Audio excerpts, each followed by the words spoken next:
everybody is carrying a bottle and sipping continuously because the marketing machines have done this to them. Excessive consumption of water, especially if it's done in small sips, will lead to swelling of the brain.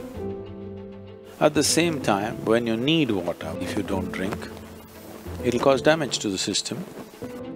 It is not just about drinking liquid water, you must eat high water content foods.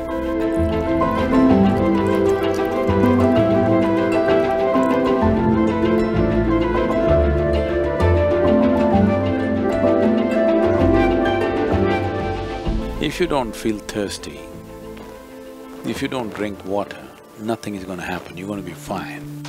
It's only in America, in cold climate, everybody's carrying a bottle and sipping continuously because the marketing machines have done this to them that they must drink lots of water. Excessive consumption of water, especially if it's done in small sips. Body absorbs, when it absorbs the sodium levels, which are very delicately balanced, will drop. The rest of the body also is affected but may not be so noticeable, but in the brain, sodium levels dropping will lead to swelling of the brain. This does not mean your brain is growing. It means… swelling means it's a kind of sickness, okay? Not expansion of the brain, it's swelling up because of lack of sodium content. So because there's not enough sodium, more water goes into the brain, trying to supply the required sodium to keep the balance. So more water in your brain means you will slosh. Psychological imbalances will come when you manage to absorb. See, if you drink lots of water at one go, body will decide how much to absorb, how much to throw out. But if you keep sipping through the day, body kind of gets deceived and tends to absorb more water than it should. But let's say right now you drink 2 liters of water, all of it is not going to go into the system. What is needed, it'll take, rest of it will be shunted out.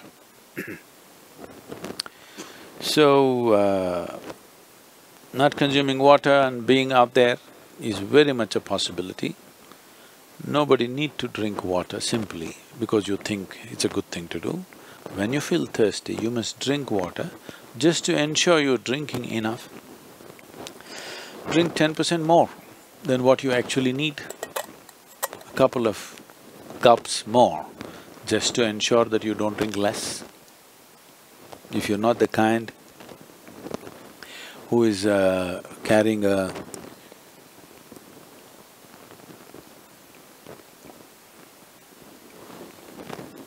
water bottle with you every minute of the day, then it's good to drink little extra water so that when the need comes, you have a certain amount of time before you can drink, that it is not an emergency.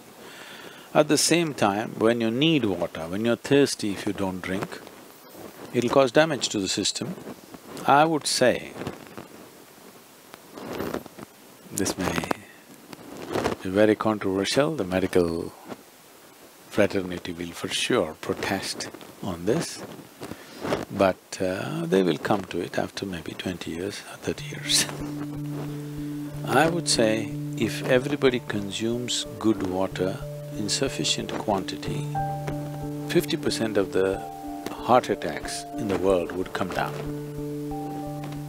The damage to the heart is immense when the water that is needed is not there in the system. But when I say water, it is not just about drinking liquid water, you must eat high water content foods. If you eat a fruit, it's nearly 90% water. Vegetables and other things are over 70% water. Minimum 70% water content must be there in the food that you eat. So, very low water content food you eat and it goes and gets stuck in your… like concrete, it sits in your stomach.